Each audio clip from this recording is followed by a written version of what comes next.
These are the notes on transport.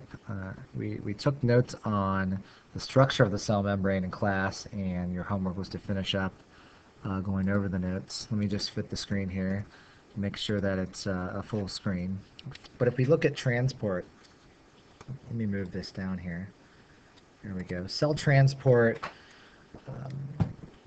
is about what's going to move in and out of the cell, and what controls that is the cell membrane. The cell membrane is selectively permeable. Some things can move in, some things can move out. So what types of molecules do cells need to transport across their membrane, and how does that happen? These are two very essential questions that you need to answer about this section. What molecules move through, and how do they move through the cell membrane? So if we look at two types of transport, one requires energy, one does not. Passive transport requires no energy whatsoever. Molecules will eventually spread out evenly by moving down the concentration gradient, or from a high concentration to low concentration until equilibrium is reached. Essentially, what does that mean? Moving from a crowded to less crowded area. So if I stood up in front of the room and sprayed some perfume or cologne or any type of cleaner, eventually the people in the back of the room would smell it, because naturally a molecule is going to move out or spread out evenly until equilibrium is reached. That's why you can smell things when you're not in the vicinity of where something was sprayed. But molecules in our bodies kind of work the same way. Many molecules will move from a crowded to less crowded, a high concentration to lower concentration until equilibrium is reached. Examples of that in terms we'll discuss: diffusion, facilitated diffusion, and osmosis. So if we look at active transport, this requires ATP energy, and this is when molecules are going to move up the concentration gradient from a crowded, a less crowded to crowded, a low concentration to high concentration. So an example, the sodium-potassium pumps, or endocytosis, exocytosis. If we look at passive transport, just simple diffusion, molecules move through these phospholipids. Remember, you took notes on phospholipids earlier in class, and molecules are going to naturally move through these phospholipids until they reach equilibrium. You see the pictures here: water diffusing through the cell membrane until equilibrium is reached, or it could be some sort of solute, some sugar or salt is going to move through until equilibrium is reached. Again, moving from a high concentrated area to low concentration. High concentration right here to low concentration over here. Molecules must be small in order to do this, neutral or nonpolar, such as carbon dioxide or oxygen mainly. So if you look at passive transport and diffusion, before and after, equal parts in and equal parts out. So let's say, moving over here, hope I lost my pointer here. Doesn't look like I'm going to be able to show you visually how this happens. We'll have to do this in class. But if we look at factors that affect diffusion, temperature is increase. As temperature increases, diffusion will also increase. Concentration of molecules. Concentration on one side of the membrane increases. Right? Diffusion is going to probably slow down. The size of the molecules.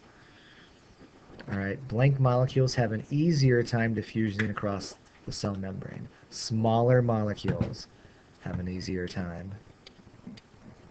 If we look at facilitated diffusion, okay, again, we're moving from high to low concentration. Molecules that are large or polar need help crossing the membrane. So we use transport proteins to do this. All right, facilitated diffusion. Right? If you're facilitating, you're helping out. So transport proteins, you have a channel protein that is like let's see if we got a picture here. Move this box yet again. So this is a transport protein right here. Very common things are going to move in and out like a tunnel.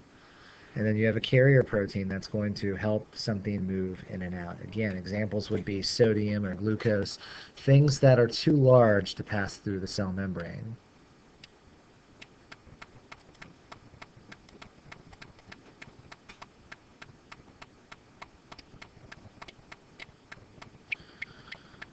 We look at osmosis. This is a special type of facilitated diffusion. Again, we used to think that water just kind of diffused through the gaps in the cell membranes, but over time we found out that actually there's a special protein that's involved that is going to help water diffuse through these cell membranes called an aquaporin.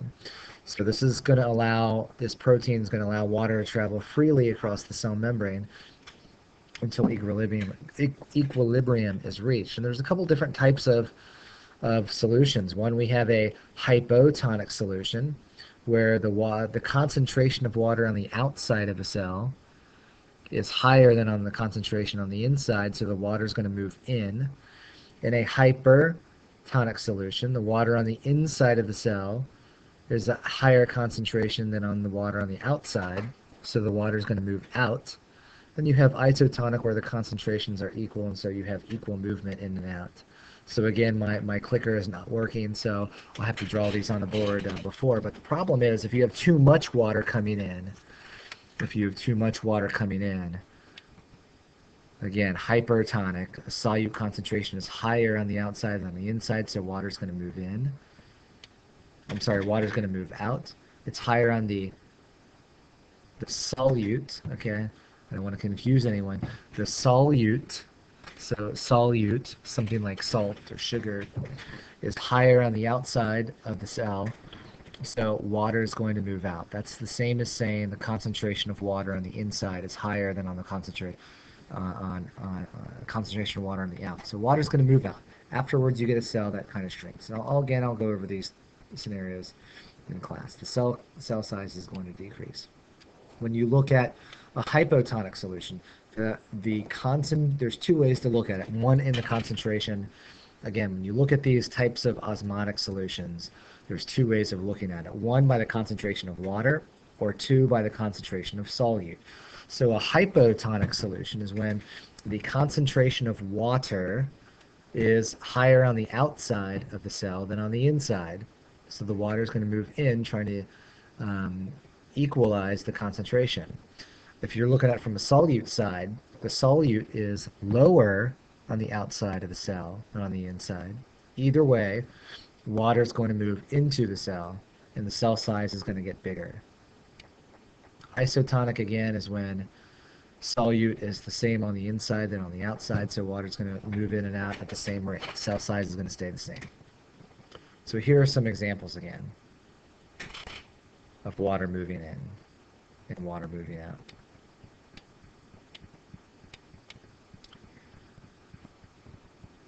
So if you look at cells in solution, right?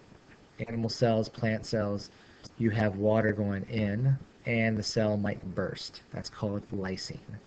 That happens. Normally, cells are going to freely move in and out, and this is going to, turgidity is the measure of flexibility. And so again, you have hypertonic where cells are going to kind of shrivel up, too much water is going to leave. Plasmolyzed is an example of what happens in plant cells, or shriveling up, normal. Right, turgidity in plant cells, if you have a lot of water coming into the cell, the plant is going to become more turgid. It's a measure of stiffness. It's become more stiff. It's going to absorb more water, essentially. If you looked at active transport from low to high concentration, requires ATP for energy, requires transport proteins, and it's protein pumps. Essentially, you're going to use ATP to pump something in or out of the cell. Different sugars to do that. Sucrose transport is an example of transporting something in from an area of low to high concentration. It does use energy. Another example of that, here's an example of the sodium-potassium pump, moving sodium and potassium in and out of the cell. And if you want to do bulk transport, we're looking at endocytosis, moving something into the cell. Vesicles are formed. around the phospholipid, and they bring something into the cell. An example is a white blood cell engulfing bacteria. Here's an example. Then you have exocytosis. Vesicles burst, releasing molecules out of the cell, getting rid of waste. So a white blood cell releasing digested remains of the bacteria. So endo and exo. Either way, it uses energy to do that. So those are the rest of the notes on transport. Again, we will definitely review some of the types of osmosis, hyper, hypo, and iso. Wasn't able to use my smartboard tools on here, but make sure you have these notes filled in.